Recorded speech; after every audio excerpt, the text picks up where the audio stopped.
Voilà donc ici notre projet réalisé qui mesure et affiche la pression atmosphérique. Pour réaliser donc ce projet, nous avons eu besoin d'un écran LCD, d'une carte Arduino Uno, d'un capteur de pression, le KY037, et d'une LED, ainsi que quelques fils conducteurs.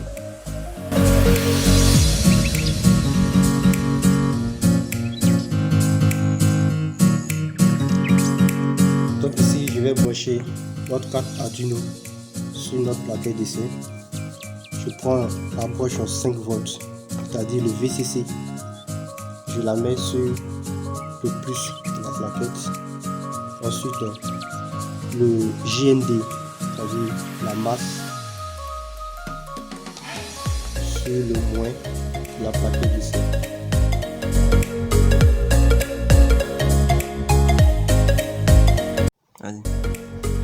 Ici, nous allons connecter notre capteur, le KY037, qui nous sert de capteur de pression.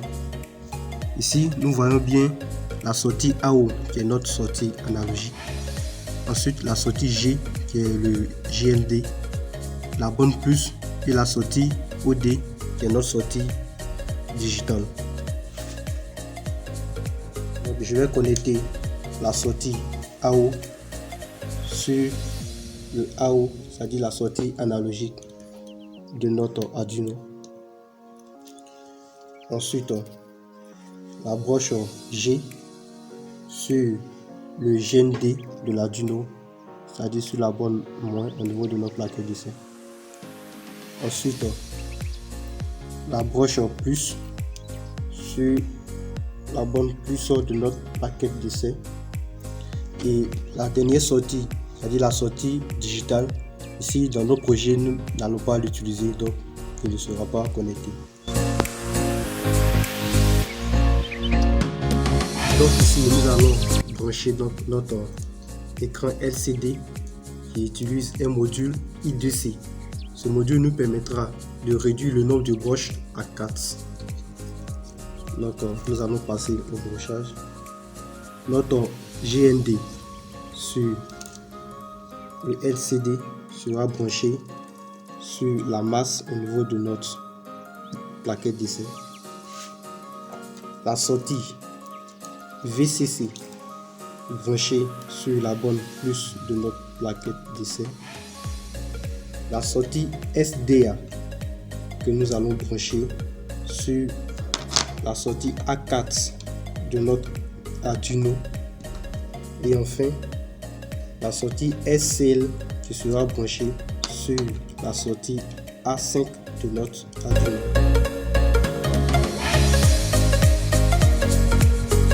Donc ici, nous allons donc utiliser une LED qui nous servira de témoin.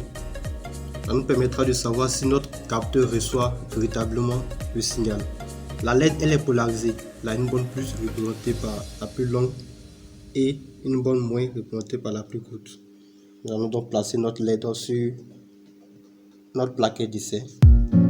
Ensuite, nous allons utiliser la borne plus pour l'amener sur la sortie 2 de notre Arduino.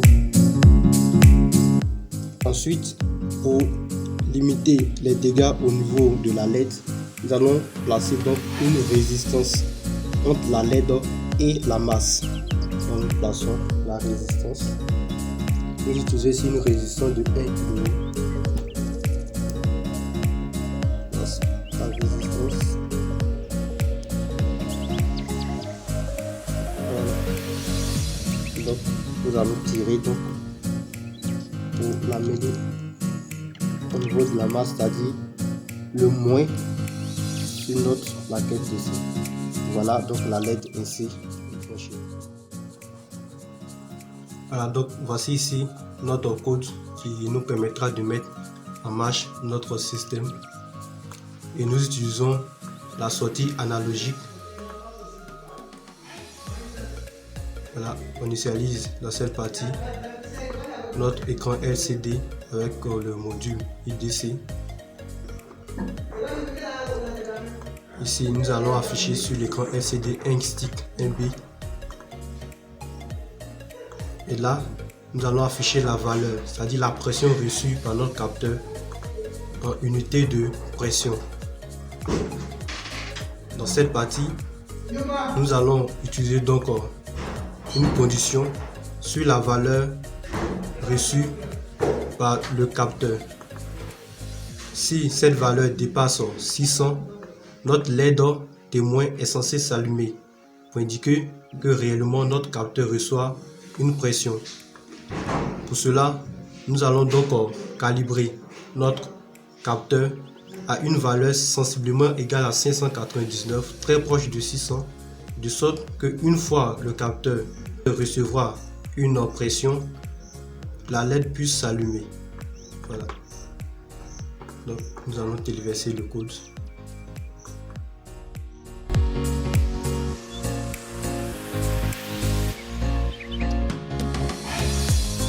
Donc après téléversement, nous voyons bien ici que notre LED s'allume et on voit ici bien inscrit 1 stick 1B valeur.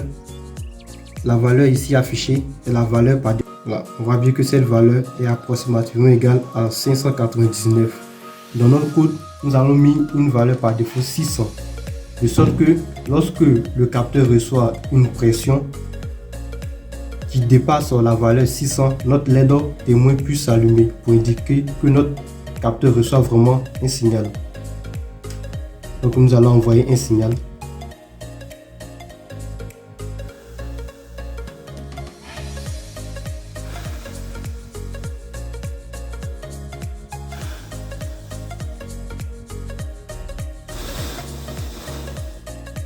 Voilà, on voit bien que lorsqu'on envoie une pression, notre LED s'allume et la valeur ici est affichée en unité de pression.